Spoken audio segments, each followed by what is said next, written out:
Gostaria de alguém, por favor, pudesse dar uma, se puder desligar esses dois ventiladores aqui, que se eu começar a tossir, pastor, é possível?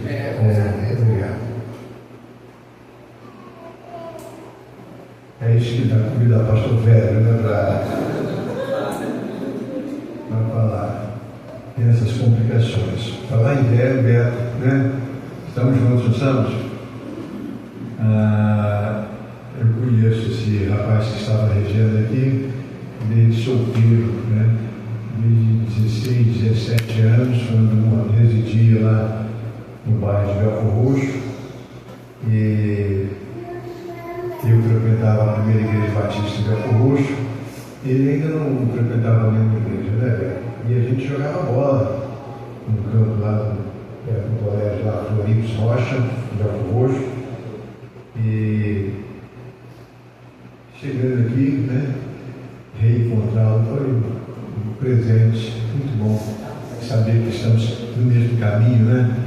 Servindo o mesmo Deus, glorificando o Senhor. Sem dúvida, um privilégio muito grande receber esse tipo de notícia. Pastor Wilson, prazer estar aqui na igreja com o irmão, com a sua família, essa igreja bonita, né? E celebrando uma data tão redondinha, um jubileu de prata, 25 anos, sem dúvida, uma data a ser comemorada. Eu trago uma saudação da nossa igreja, que na semana passada comemorou 102 anos, né? Essa é a terceira igreja que eu pastorei a primeira igreja batista em Belfor Roxo, por 10 anos, e quando estava lá pastoreando, a igreja comemorou 50 anos, né? E foi uma experiência muito boa para mim, com 24 anos de idade, e festejando, pastoreando a igreja, naquela ocasião, comemorando 50 anos. Depois de lá, fui pastorear a cidade de São Fidélis, e quando estava lá pastoreando a primeira igreja batista de São Fidélis, ela comemorou 100 anos, né? 100 anos. Então, mais uma celebração do meu ministério, uma celebração especial. E agora, em Araruama, a igreja também teve a igreja comemorando 100 anos. Estou lá há 28 anos e tem sido para mim um privilégio pastorear aqui na região e uma igreja tão boa. Trago uma saudação dos irmãos, né? Então vocês já viram, né? 100 anos em São Fidélis, 100 anos em Araruama. Eu sou um pastor bicentenário, né? Estamos sempre agradecendo a Deus por isso. Pastor, eu havia preparado uma mensagem para hoje e preparei os bolsos, coloquei lá na minha Bíblia, deixei em cima da minha mesa. E à tarde, quando eu lá tenho o costume de, né, dar uma olhada, orar, e eu havia preparado um sermão com o título A Igreja dos Sonhos de Jesus, baseado em Atos capítulo 2, versos 42 a 47. Chegando aqui, eu vi que o irmão foi a primeira leitura bíblica. Mas só que aconteceu lá, no meu momento de oração, eu senti no meu coração de mudar a mensagem, né? Trazer uma outra palavra e seguir o meu coração, e gostaria de conversar um pouquinho com vocês sobre 5 verdades que essa igreja vem pregando durante os seus 25 anos de existência nesse bairro. Será que eu posso afirmar isso? Hein? Será que eu posso ter certeza que há 25 anos essa igreja vem pregando essas verdades que eu gostaria de destacar nesta noite? Gostaria de contar com as suas orações. Quanto à outra mensagem, né? A Igreja dos Sonhos de Jesus, você me convida. Cara de pau, né, pastor? Primeira vez que eu venho aqui, já estou me oferecendo para voltar. Quando a igreja fizer 50 anos, 50, eu estou com 70 agora, não vai rolar. Convida não, tá? Convida outro. Convida Cauê, né? Mais jovem.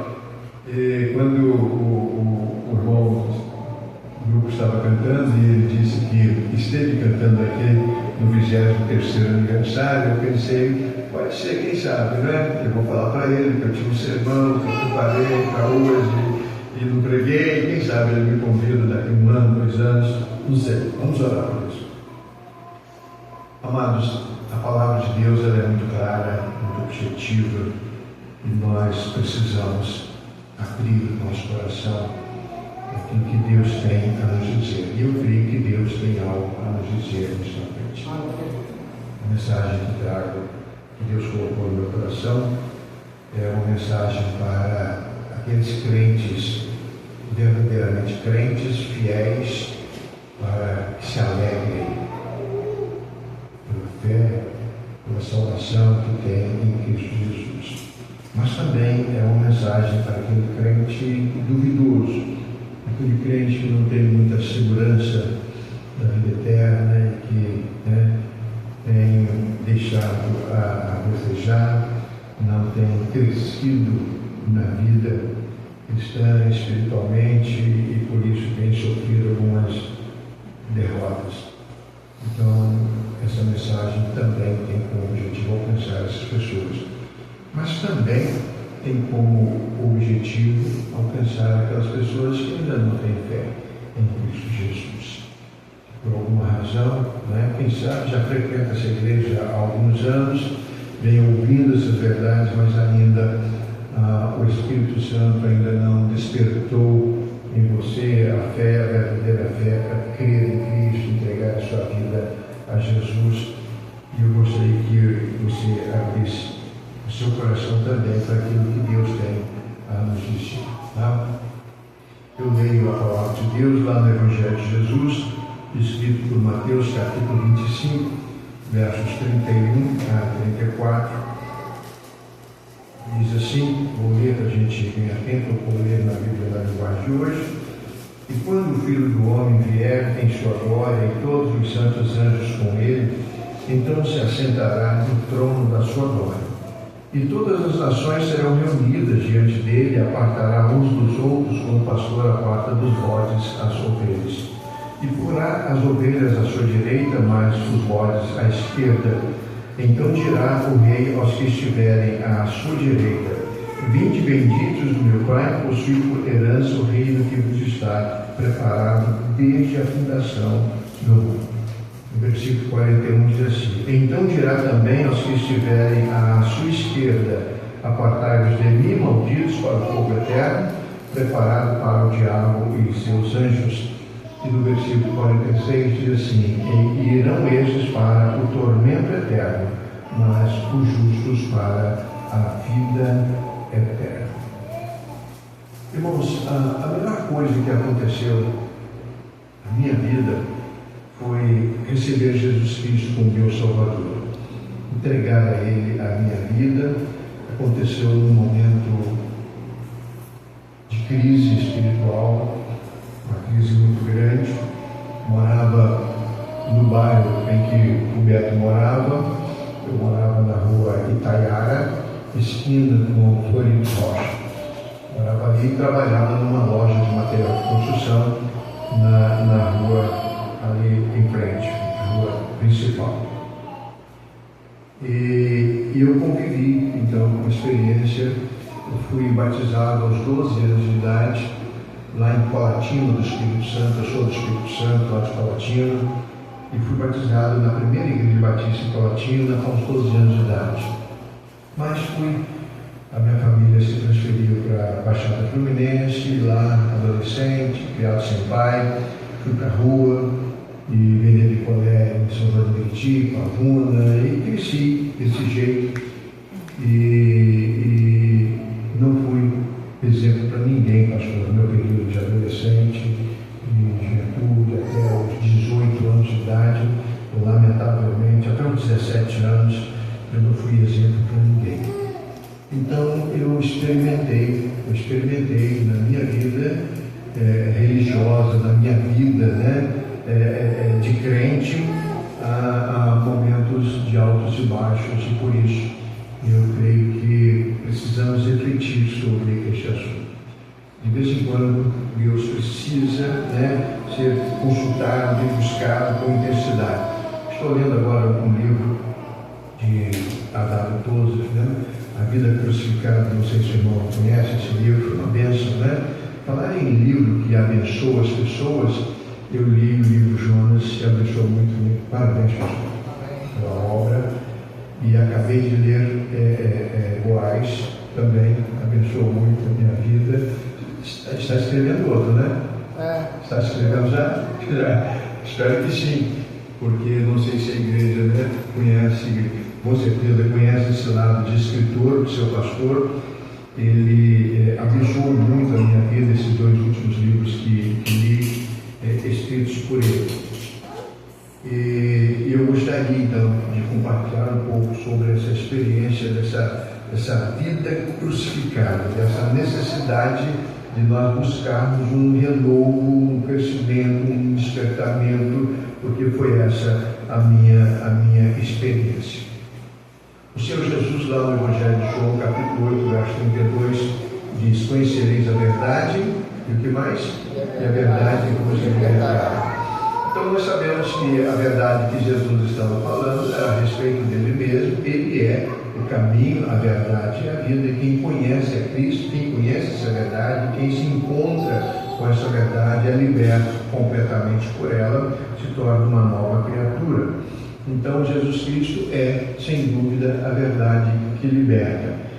E nós agora, como pregadores, falando a respeito dessa verdade, nós falamos verdades, né? Nós ensinamos verdades. A igreja está no mundo para ensinar verdades a respeito da palavra de Deus.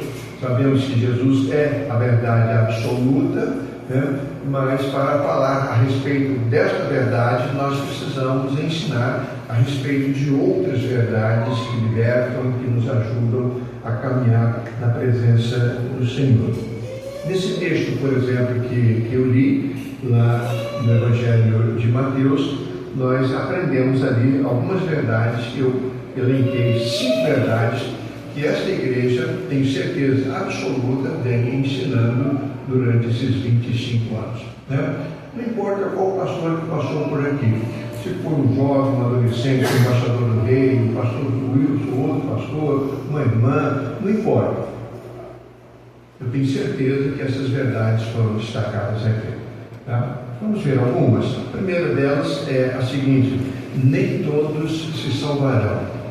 Isso é verdade, irmãos? Hein? Vocês já ouviram isso desse púlpito aqui? Que nem todas as pessoas irão para o céu? Pois é verdade. É a mais pura verdade. A Bíblia ensina isso. Esse texto que eu li, né, fala sobre que quando Jesus voltar para buscar a sua igreja, ele vai fazer uma separação. Vai colocar uns à sua direita e outros à esquerda. Dirá aos que estiverem à direita: vinde benditos de meu Pai. Mas dirá aos que estiverem à esquerda: apartai-vos de mim, malditos, para o fogo eterno. Então, se Jesus disse, Mateus escreveu, que haverá uma separação, então haverá mesmo. A gente precisa crer nisso. Essa igreja vem ensinando isso aqui. Nem todas as pessoas irão para o céu. Lá no Evangelho de Mateus, capítulo 24, versículo 40, diz que, estando 2 no campo, um será levado e o outro será deixado, né? 2 na cama, né? Se um é salvo, o outro não, um vai, o outro fica. Então haverá uma separação. Então nem todas as pessoas serão salvas. Guarde isso no seu coração. Reflita sobre isso, tá? Se nem todas as pessoas irão para o céu, será que eu estaria incluído nessas pessoas que não irão? Precisamos tratar desse assunto. Ele é muito sério, ele é muito importante. A segunda verdade que eu aprendo na Bíblia é: a maioria se perderá. A maioria se perderá. Lamentavelmente, a maioria está se perdendo. Em Mateus capítulo 7, no versículo 13, fala sobre: largo e espaçoso é o caminho que conduz à perdição. A porta, né, do céu é estreita, E então o Senhor Jesus está passando a ideia, o ensinamento que, porque largo e espaçoso é o caminho, a maioria está no caminho da perdição.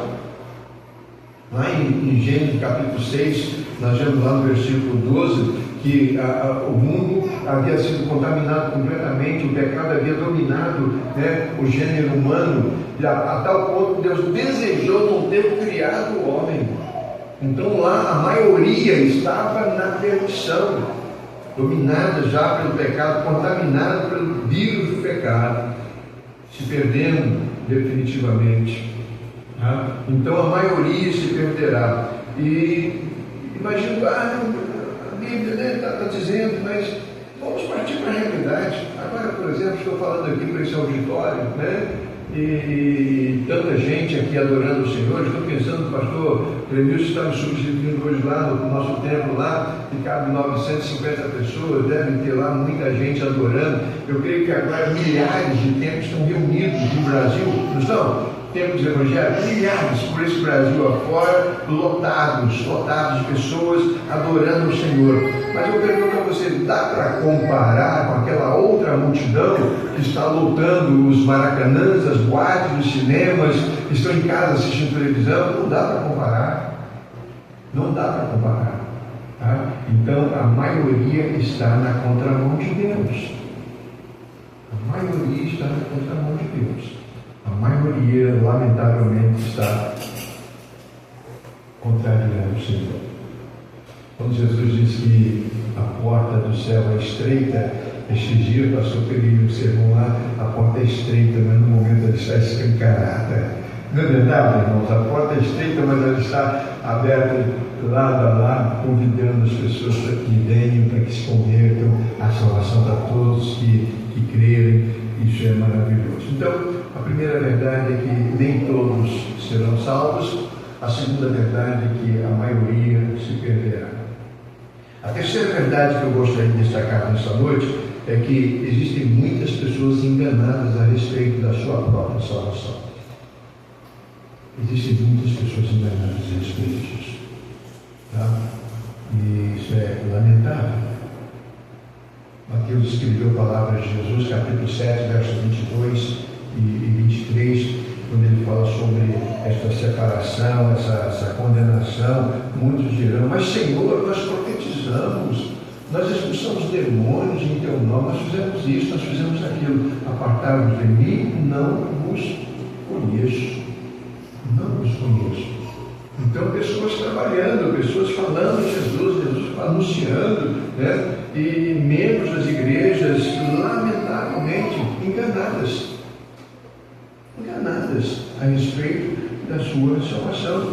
Quando eu falei que a minha conversão foi um tanto traumática, eu vivi isso. Né? Durante muito tempo eu não tive certeza da minha salvação. Estava completamente enganado, eu andava com Bíblia de quatro braços, era membro de uma igreja, primeira igreja batista em Campo Roxo, adolescente, jovem, frequentava lá, né? E a minha conversão se deu num momento assim. Eu estava numa festa de aniversário, uma menina que estava interessado nela, né? E ela estava comemorando, se eu não me engano, 16 anos, e eu estava nessa festa uma madrugada de domingo, nessa rua que eu estou falando, a rua Itaiara, que Beto conheceu, andava por ali. E lá para umas 3, 4 horas da manhã, eu olhei no reloginho e disse para o meu colega que estava comigo que ia embora, que ia para casa.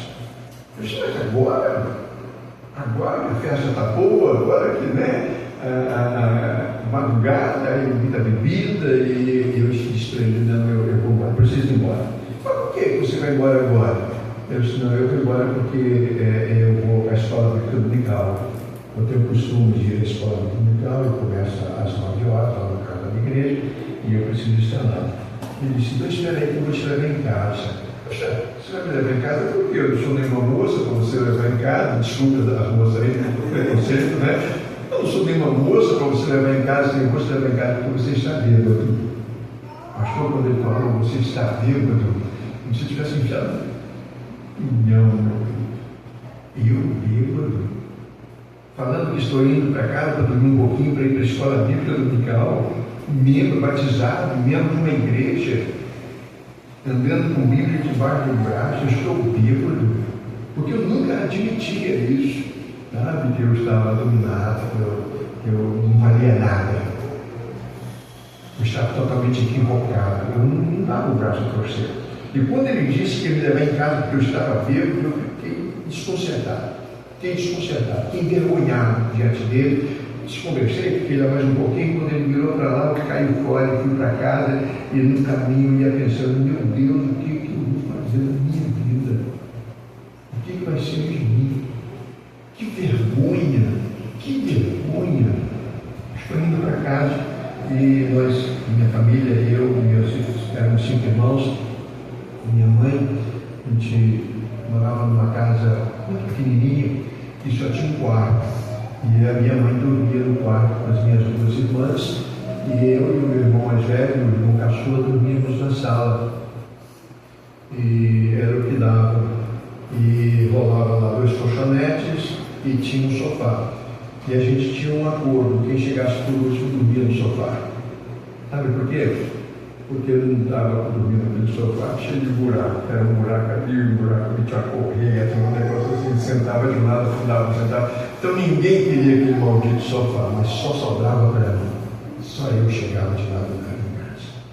E mais uma vez, cheguei, entrei em casa, sentei no sofá e fiquei pensando na minha vida.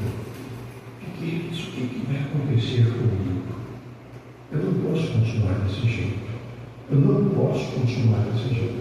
Uma vida dupla, né? Deixa bem embriagado, meu amigo disse que eu sou embriagado. Isso não pode continuar.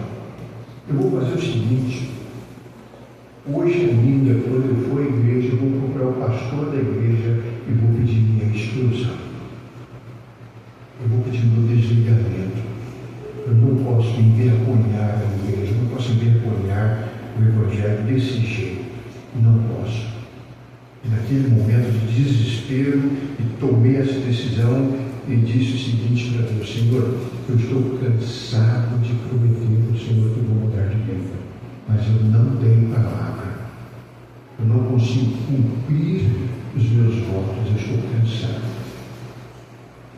E fiz, pastor, a minha última promessa a Deus. Eu cumpro até hoje.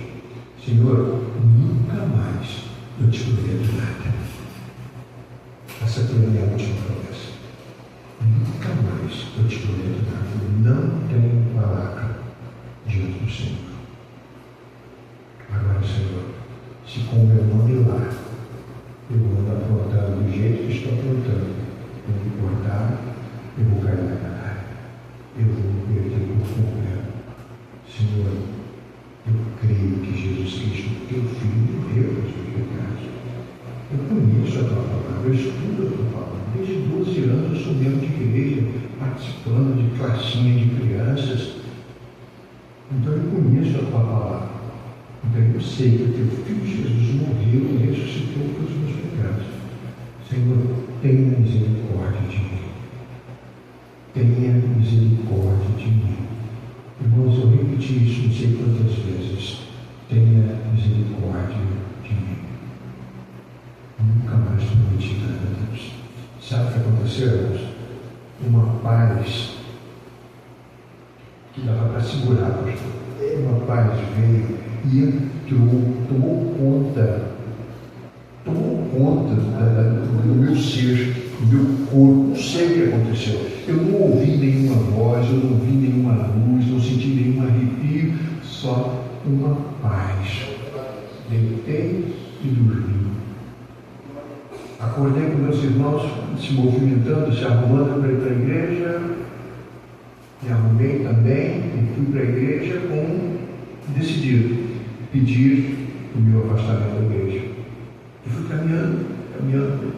Quando eu cheguei no pátio da igreja, primeira igreja batista de Belfor Roxo, e entrei pelo portão, um pátio grande, estacionamento, e vi uma menina chamada Ésia Lousada, irmã do Romer Lousada, né? Verdade, confirmando, né? Então eu não minto sozinho, tá, irmão? Ele confirma lá.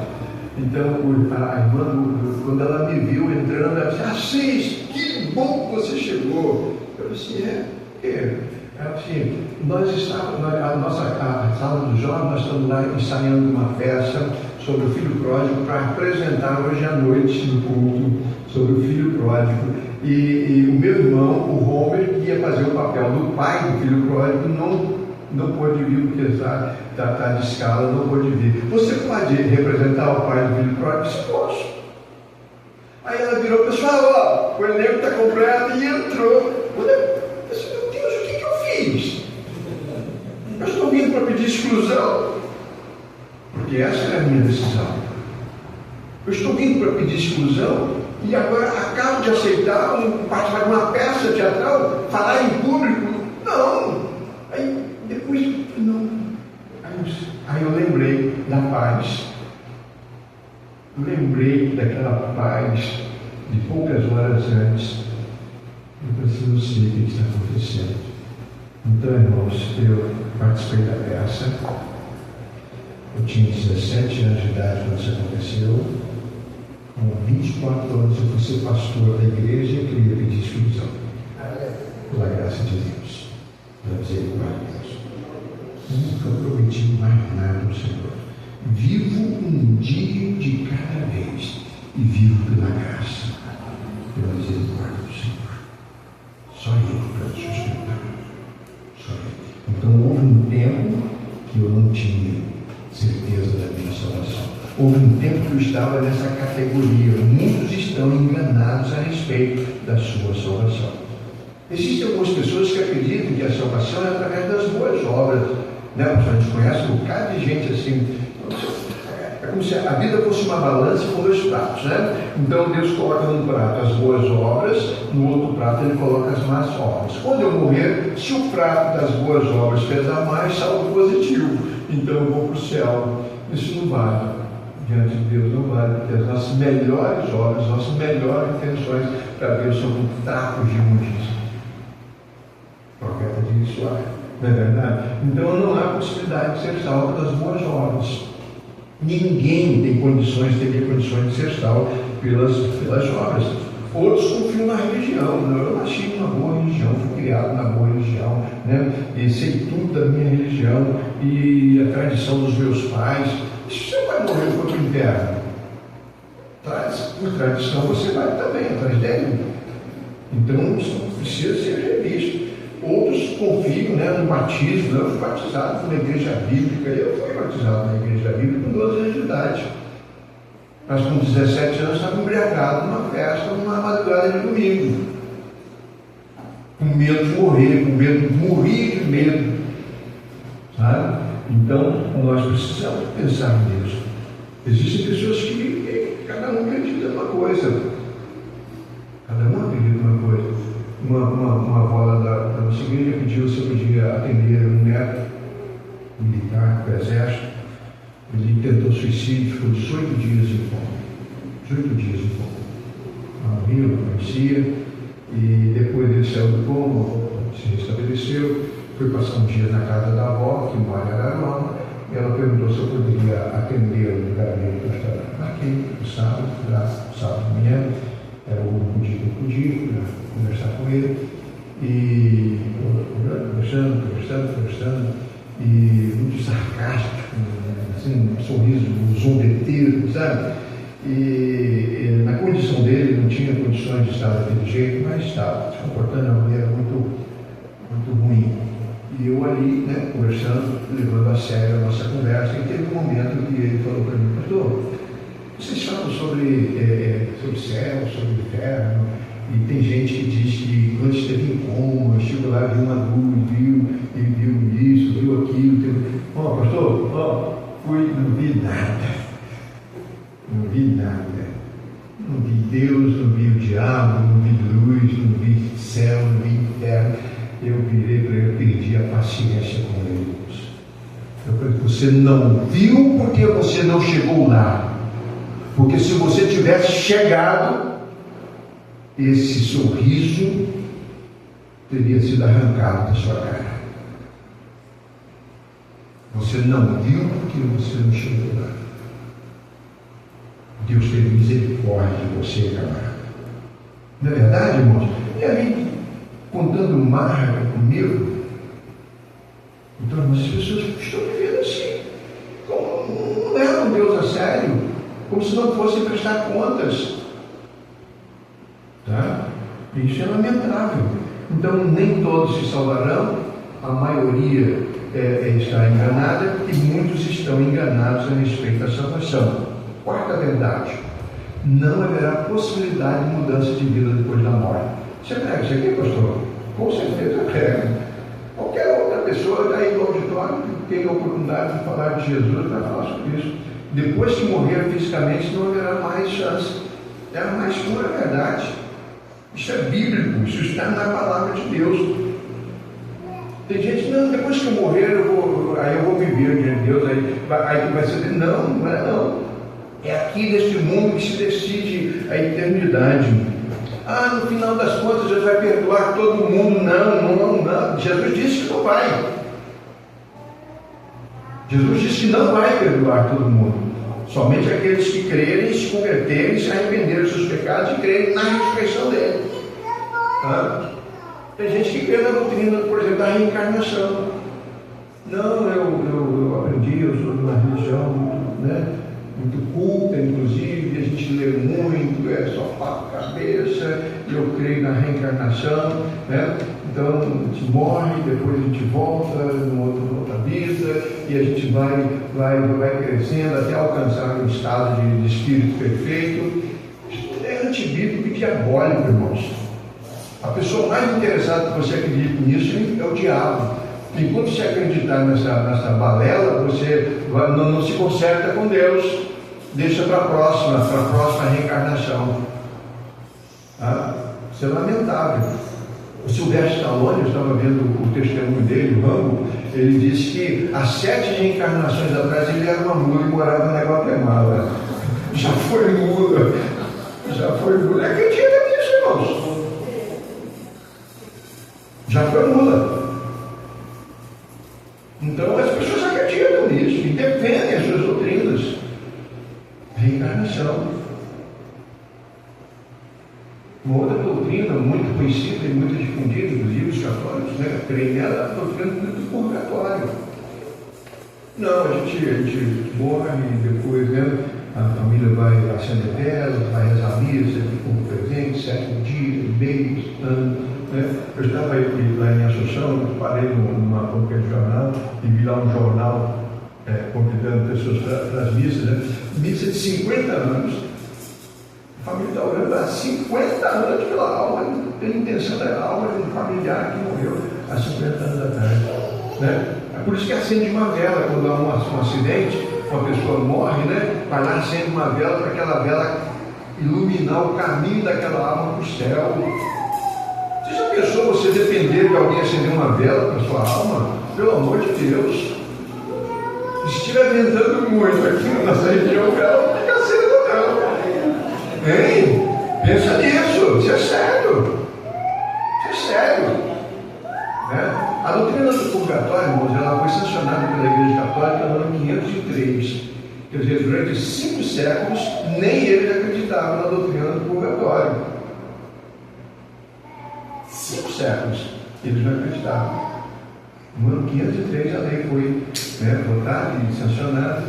Agora preste atenção, pega o catecismo católico e leia lá no item purgatório. Você vai dizer assim: deve haver um lugar para onde Deus vai mandar as almas daqueles que morrem, que não eram tão boas a ponto de merecer o céu e nem tão ruins a ponto de merecer o inferno. Então vai para o purgatório e vai depender das orações, das rezas e tal. Pelo amor de Deus, irmãos, uma doutrina começar com deve haver, isso não te diz nada, não? Uma suposição, falando sobre céu, inferno, vida eterna ou morte eterna, começar com uma suposição. Deve haver, pelo amor de Deus, irmãos. Ninguém pode acreditar numa doutrina dessa. Então nem todos serão salvos, a maioria se perderá, e Muitos estão enganados a respeito da salvação porque estão crendo nessas coisas, e não haverá possibilidade de mudança de vida depois da morte. Carta aos Hebreus, capítulo 9, versículo 27, o homem está destinado a morrer uma só vez. Vindo depois disso, o juízo. A Bíblia, a palavra de Deus, ensina assim. Lá em Lucas, no capítulo 16, nós temos a parábola do rico e do Lázaro, né? E diz o texto que o Lázaro morreu e foi para o seio de Abraão, o outro morreu e foi para o sofrimento e já estava no seu tormento, e olhando viu lá o Lázaro no bem-bom, né? Então ele vai e pede a Deus, para que Deus permitisse Lázaro ir lá e molhar o seu dedo, e ir lá e diminuir a sua sede. E a palavra é essa, né? Há posto de vocês um grande abismo. Nem Lázaro pode sair daqui para onde você está, e nem você sai daí e vir para cá. Há posto de vocês um abismo definitivo. Ensinamento de Jesus Cristo, isso. Ensinamento de Jesus Cristo. Então não haverá possibilidade de mudança de vida após a morte. Morreu uma vez, morreu para sempre. A Bíblia fala sobre 3 tipos de morte diferentes. A Bíblia fala sobre morte física, morte espiritual e morte eterna. A morte física é a separação da alma do corpo. A morte espiritual é a separação da alma de Deus. A morte eterna é: se uma pessoa morrer fisicamente, estando ainda morta espiritualmente, ela terá que morrer eternamente. A Bíblia chama de condenação eterna. A morte eterna. Separação eterna de Deus. Separação eterna de Deus. Para a gente terminar, né? Eu disse que são 5 verdades, até agora eu falei 4. Quais são, né, irmãos? Nem todos serão salvos. A maioria se perderá. Existem muitas pessoas enganadas. Sim. Não haverá possibilidade de mudança de vida depois da morte. Tá. Muito obrigado, irmã. Depois pegamos esboço. A 5ª verdade, irmãos, que eu quero destacar nessa noite é que esta poderá ser a sua última oportunidade. Você sabe disso?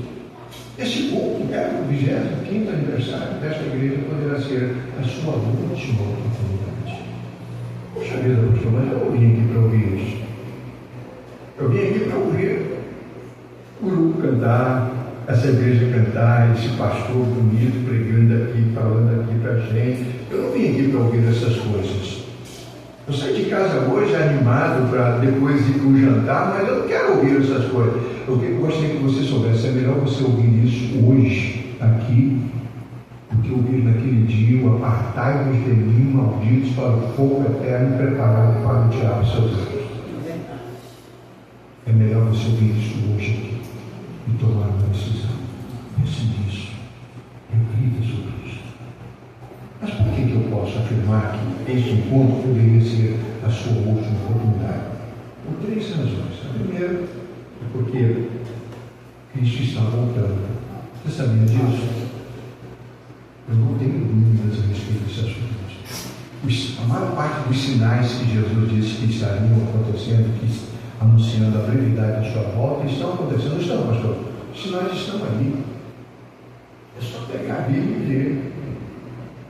É só pegar a Bíblia e ler. Os sinais, Jesus está voltando. E quando ele voltar, a sua igreja irá ao encontro dele. E os outros, lamentavelmente, ficarão para perdição eterna. Então Jesus está voltando. Essa é uma razão que eu posso afirmar que esta poderia ser a sua última oportunidade. A segunda razão é que a vida é incerta. A vida é incerta. Você sabe quanto tempo de vida você terá na frente? Eu brinquei aqui porque o pastor me convidava, né? Talvez eu não tivesse. Quem sabe, irmãos? Quem sabe quanto tempo mais terá de vida pela frente? A vida é incerta. A morte é certa. A morte é certa. A vida não. Quando eu vou fazer esse sepultamento, eu falo, a minha esposa me repreende. A sua direita se repreende às vezes, pastor? Chama atenção? Meu Deus, mulher tudo igual. Né? Eu uso a expressão, olha só, né? Hoje nós estamos aqui nesse sepultamento, né? E todos nós nós teremos que enfrentar a morte física um dia e tal, a morte é certa e tal, partes de encontro inevitável. Querem ver? Aí eu ilustro. Ó, vocês já estiveram no cemitério antes, não já? Aí o pessoal, sim, pois é, naquela ocasião que vocês foram no cemitério, vocês deixaram um pouco lá e voltaram para casa. Não foi isso que aconteceu, foi. Pois é, hoje nós voltaremos ao cemitério. E hoje nós vamos deixar esse corpo lá e todos nós voltaremos para casa. Mas da próxima vez que a gente voltar ao cemitério, um de nós fica. Aí as pessoas ficam sempre olhando, os mais velhos ficam olhando para você. Aí a minha esposa assim, não faz mais isso não, isso é doloroso demais. Mas não é verdade, irmãos? Da próxima vez pode ser eu. É verdade. A morte é certa. Então, a vida é incerta. Nós não sabemos quanto tempo mais. A terceira razão que me leva a afirmar que este poderá ser o seu último tempo, sua última oportunidade, é que o Espírito Santo pode parar de apelar ao seu coração. A gente dá uma oportunidade. 2, 3, 10, 100, 1000 oportunidades. Há 25 anos a igreja vem pregando nesse local a respeito dessas verdades. E você nunca se lembra, você nunca toma a sua decisão. Isso é perigoso demais. Isso é muito perigoso. O Espírito Santo pode parar de apelar ao seu coração. Não sei o que aconteceu comigo. Teve um dia que eu quase levantei minha mão para a cerveja, depois, não sei, nunca mais senti nada.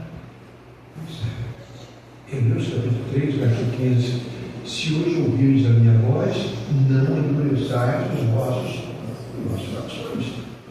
Se hoje ouvirdes a minha voz, não endureçais os vossos corações. Porque o Espírito de Deus pode parar de apelar ao seu coração.